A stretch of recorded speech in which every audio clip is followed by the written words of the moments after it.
And here we go. West Virginia Mountaineers and the Wake Forest Demon Deacons set to do battle Saturday evening in a matchup between two power conference opponents. We're going to have you covered in this preview here on Mountaineer Moment.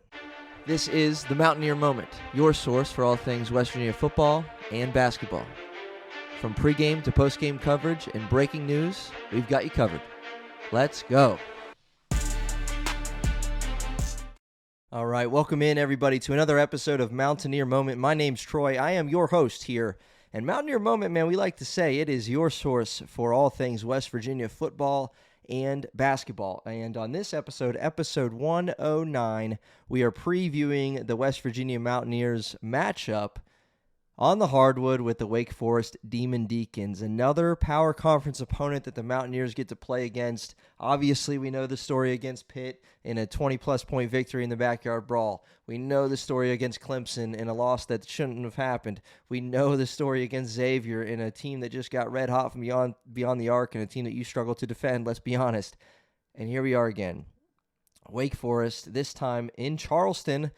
Not Charleston, South Carolina, though. Charleston, West Virginia.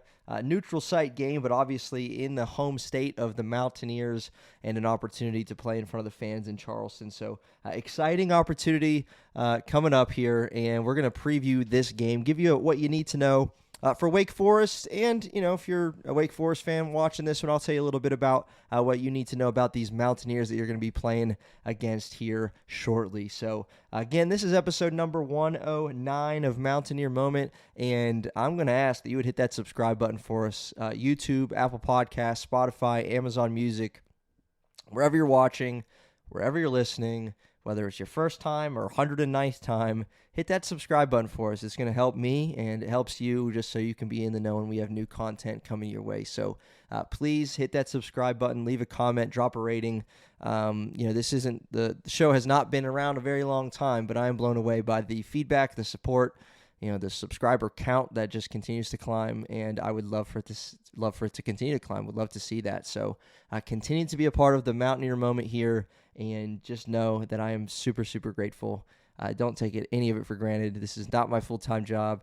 This is just something I do for fun and something that I'm just enjoying doing, and it's time-consuming, but I love it. And, if you if you think enough about my videos, my content here covering the Mountaineers to leave a comment, to subscribe, whatever, I really, really appreciate that. So I'll try to get back to every single comment I can. And, yeah, again, just please see, just my willingness to just share that with you. Like, I'm just recording videos, and it's crazy to me that you'd even watch. So thank you so much for being here. And, again, just hit that subscribe button for us so we can continue to grow this thing. But that's my little pitch there, but we'll get into Wake Forest preview right here, right now. So we're going to go through, some keys to victory for West Virginia, some news and notes there, players to know for Wake Forest. They have a pair of close losses against ranked opponents that we're going to get into for Wake Forest, and then give you a little bit more about how they got here. So West Virginia will be playing a regular season game. I didn't realize this until I saw the quote from Ross Hodge on what it means to play in Charleston, West Virginia. This is their first home game there first game there since 2016 in the regular season. So matching up with Wake Forest should be a great atmosphere. Obviously, another power conference opponent. And I think for West Virginia, this is your opportunities to pick up wins in the non-conference are dwindling. Not necessarily because they're not doing well, or because they're not sitting here with a good record and a couple blemishes to their record. But conference play is almost here. Like, believe it or not, it's less than a month away. West Virginia is going to be in the thick of things in Big 12 play, and so your opportunities, your window to collect wins in non-conference is shrinking. Just with the turning of the calendar, right? It's just shrinking. That's just the reality of it. And your opportunities to do that against, quality opponents is shrinking, right? And we just told you who they played already, and then they have Wake Forest, and they got Ohio State next Saturday. And so there's opportunities, but there's not many more, all right? And so it's an important game coming up here for West Virginia and for Wake Forest too. So a little bit about Wake Forest Demon Deacons. They're currently sitting at 6-3. They have not had an easy schedule by any stretch of the imagination through the non-conference. Two of their three losses, we'll jump right into that. Two of their three losses coming against ranked opponents, Michigan and Texas Tech, and they lost each of those games by a single point. Gut-wrenching, heartbreaking, whatever you want to say. I mean, they've been going through it. Narrow losses. I remember watching that game. I did, against Texas Tech, a narrow loss for them in the Baha Mar tournament down in the Bahamas, and they followed that 84-83 loss up with a 1-point win over Memphis in the third place game down in the Bahamas. So a pair of really tightly contested contests for them in the Bahamas. And then earlier in the season against number 6 Michigan at the time, they lost 85-84. So an 85-84 loss and an 84-83 loss to Michigan and Texas Tech. Their other loss coming most recently in their most recent game against Oklahoma, their biggest loss of the season at home against the Sooners in the ACC SEC Challenge, 86-68. They fell to Oklahoma. So obviously a trend. If you notice that in 3 losses, they gave up 85, 84, and 86. And the only difference against Oklahoma, they just had a really, really bad shooting night. Oklahoma had only a 2-point lead at halftime and then turned it up a notch, 49 points in the second half, and they won the game by 18.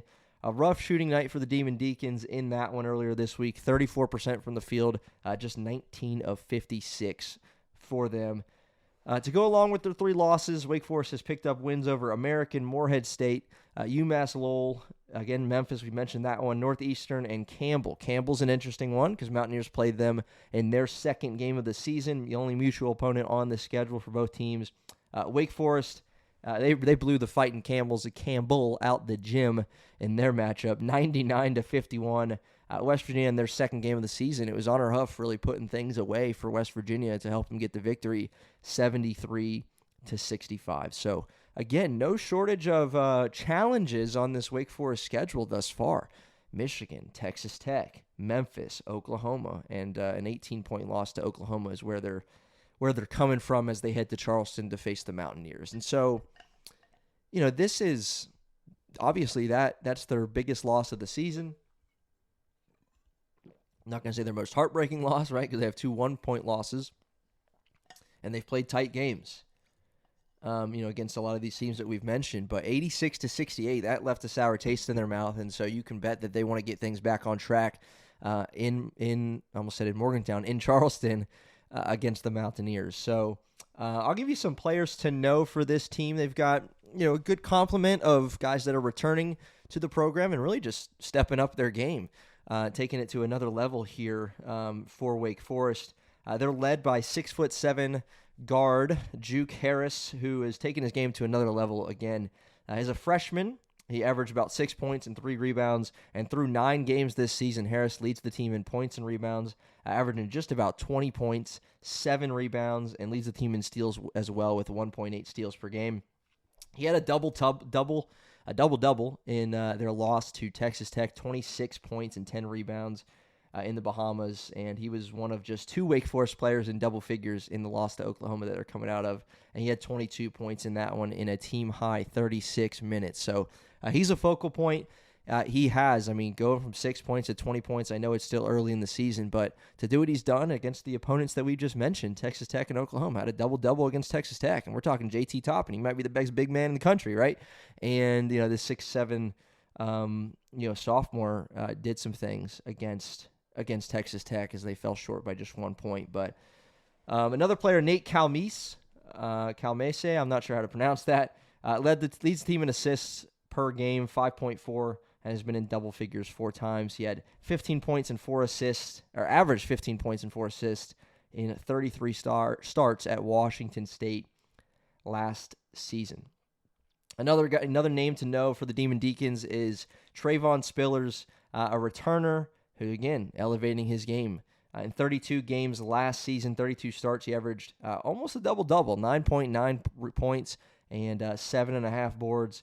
And in 2025, he's averaging 14 points and shooting over 60% from the field. So really efficient, obviously can get it done on the interior. Last name I'm going to throw, or a couple names I'm going to throw here, a couple transfer guards that have been able to score this season so far. for Wake Forest. You have Miles Colvin out of Purdue and Makai Mason out of Washington, 2 transfer guards who are having an impact already, are averaging double figures in scoring to start the season for the Demon Deacons. And, so they have, I just named, they're 5 leading scorers, and they have, 4 of those guys are in double figures. The only one that's not is that point guard that's averaging over 5 assists a game, and he's at 9 points per game and has been in double figures 4 times. And so they got some guys. They got some guards that can score. I mentioned the 2 transfers, but Juke Harris, he's listed as a guard. He's 6'7".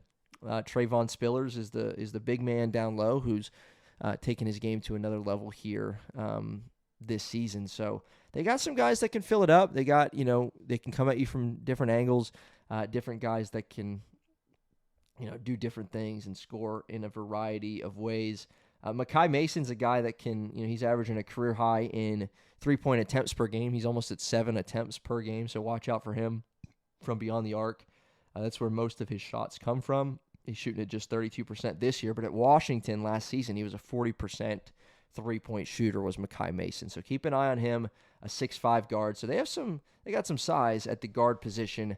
So that's a notable thing to keep an eye on as well. But that's Wake Forest. Those are their key players, and that's who to know. And again, it's a complement of returners who are elevating their game and some transfers who are finding new life here at Wake Forest. And so they're encouraged, obviously, by what they've seen this season.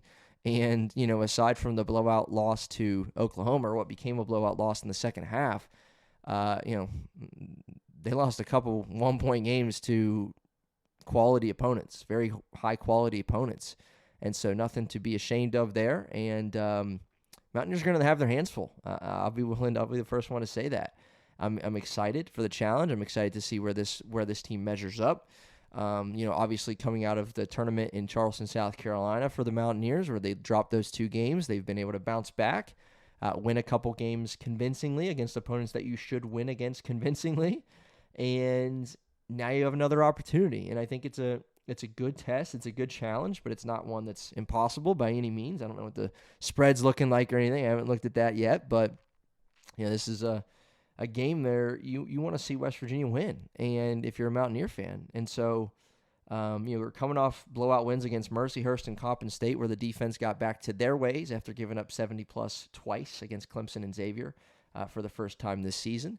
And so, now what's it going to look like? Now that you're a little bit removed from that, you got a couple more games under your belt, you got your full complement of players, Chance Moore, Jackson Fields is now playing.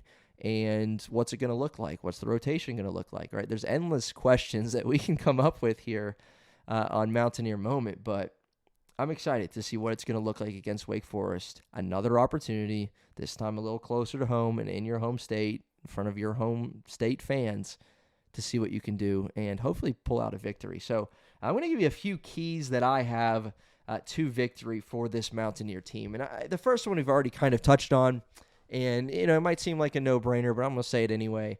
The 2 games that West Virginia lost, they lost due in large part to their defensive collapse. West Virginia obviously had a lead against Clemson, had a double-digit lead against Clemson. And then, it was a couple threes late and a couple miscommunications, a couple open looks. And there you go. Clemson has the lead, and Clemson won the game by 3 points. And you gave up 70 for the first time this season. You gave up a second half, to Clemson, where they scored 45 points. You don't like that. If you're Ross Hodge, that's not what you do. A 25-point first half and then a 45-point second half. So the defense collapsed. Against Xavier, we know the story there. If you don't know, if you're here listening to for Wake Forest purposes, against Xavier in the third-place game in the Shriners Children's Charleston Classic, West Virginia just couldn't stop a thing from Xavier.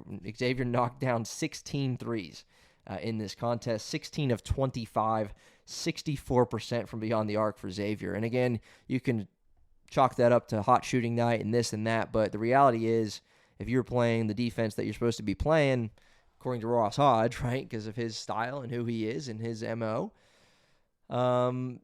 you're not going to give up 78 points, and you're not going to give up 16 of 25 from 3. But West Virginia did. Their defense let them down. Not that their offense in either of these games was perfect or flawless, but defensively, you're hoping to put forth a better performance in both of those games, and you just didn't, and that's why you lost those 2 games. So the key to me against Wake Forest, because it wasn't, while we might have learned a few things from the Mercyhurst game and the Coppin State game, both of those teams aren't very good, and against Wake Forest, you're going to be tested more like you were against a Clemson and a Xavier. And trust me, as we've already looked at, Wake Forest has been tested this year. They got a couple scars to prove it, right? Because they lost a couple close games against really, really good teams. So they're not going to be intimidated. They're not going to be shocked by what you put together against them. And however you want to break that down, the key to me is defensively. Is West Virginia get back to where, have these 2 games they've played since the trip to Charleston, South Carolina, is that enough that we can say, all right, well, we're back to doing what we want to do defensively? Because in Charleston, you did not do what you wanted to do defensively, and you lost those 2 games. West Virginia has to do what Coach Hodge wants them to do and defend and play well and really buy in on that side of the floor. So watch out for the defense. I think you just gotta get back to, all right, this is Ross Hodge. This is defense making it hell for opposing offenses all night long. You just want to see that. The second key that I will mention is, it's kind of just an aside from Honor Huff, who's the team's leading scorer right now. Not to say that they haven't had some balance, and they certainly have, several different leading scorers. But it seems like sometimes this season it's been, a lot relying on Honor Huff from beyond the arc. He's the one that's jacking up a lot of threes. Eagle Staff, I would say we like the way that he's the way he's just buying in and the way he's getting into the flow of things on the offensive end. I've been encouraged by that.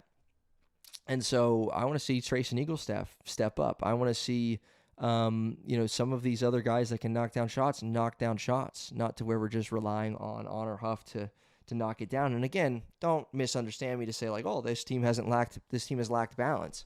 They have not. They've been very, very balanced. But it seems like sometimes in the shot clock situations, there's certain moments throughout the game, it's like, we got to look for Honor Huff here. We got to look for Honor Huff here because he's the only one that can knock down a 3. And you can't have that against Wake Forest. They're too good of a program, too big of a name to, just have Honor Huff solely beat them. The third thing I'll mention, just, these 2 guys that are now here. Again, Chance Moore obviously played in Charleston. Jackson Fields did not. He's played in the last 2 games and has played well in, not a ton of minutes, but has played well when he's been on the floor.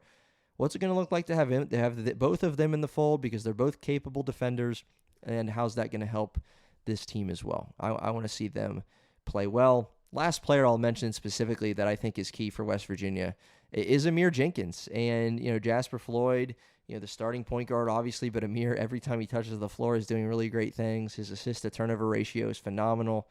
He's just been really, really good. And I think he's key in this one because while he showed some things early in the season, that you liked, I'll tell you what, against Clemson, that was my first time I was like, whoa, because he really just impressed me with, minimum minutes on the floor that he had.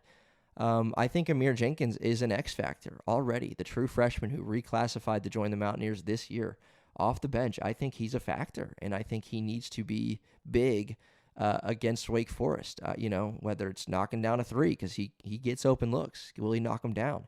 Whether it's running the offense, whether it's getting to the free throw line. He did a ton of that in the Mountaineers' most recent game against Coppin State. So what's that going to look like for West Virginia? And, just where are you going to get scoring to come from? Because to couple with that point I made about Honor Huff, just about every game this season, and West Virginia fans have been experiencing this for decades, it seems like there's just significant scoring droughts for this offense throughout the course of every game. At some point, you flash it up on the screen. West Virginia's gone 4.5 minutes without scoring a field goal, right? It just seems like that's constant. And against Wake Forest, you got to limit those because this isn't Mercyhurst. This isn't Coppin State. You got to score the basketball efficiently, effectively, and often in order to win this basketball game. So avoid the scoring droughts, defend with purpose, and someone else start making some shots beyond the arc consistently. I'm talking a few threes, not just 1 for 4, 1 for 5. I'm talking a few. Whether it's Belo, whether it's Trace and Eagle Staff, somebody knock down some shots to relieve some pressure off Honor Huff to get it all done from beyond the arc himself. So, all right, that is it. Whoa, knocked my mic. Whoa, all right. That is it for this episode of Mountaineer Moment, episode 109. Make sure you hit that subscribe button, and we'll see you next time. Obviously, we'll have you covered with a post-game reaction to the Mountaineers and the Demon Deacons doing battle in Charleston, West Virginia, Saturday evening. We'll see you next time on Mountaineer Moment.